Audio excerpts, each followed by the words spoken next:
This budget-friendly homemade potato salad is packed with tender potatoes, vegetables, and a creamy dressing. Start by peeling 3 potatoes and cutting them into bite-sized cubes.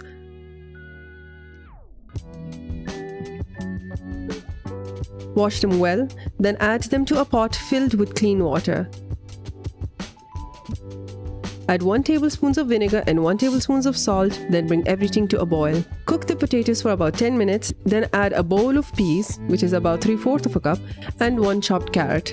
Continue boiling for another 5 minutes or until the vegetables are tender but still hold their shape. In a bowl, add 4 tablespoons of mayonnaise, 3 tablespoons of cream, 2 tablespoons of chili sauce, and 2 tablespoons of ketchup. Season the dressing with 1 teaspoon of paprika, half a teaspoon of black pepper, 1 teaspoon of garlic powder, and 1 teaspoon of salt.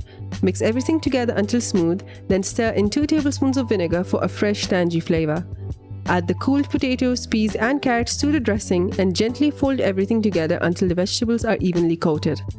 Transfer the potato salad to a serving dish and garnish with freshly chopped scallions or green onions. And there you have it! A healthy, creamy potato salad that's easy to make, full of flavor, and perfect for any meal.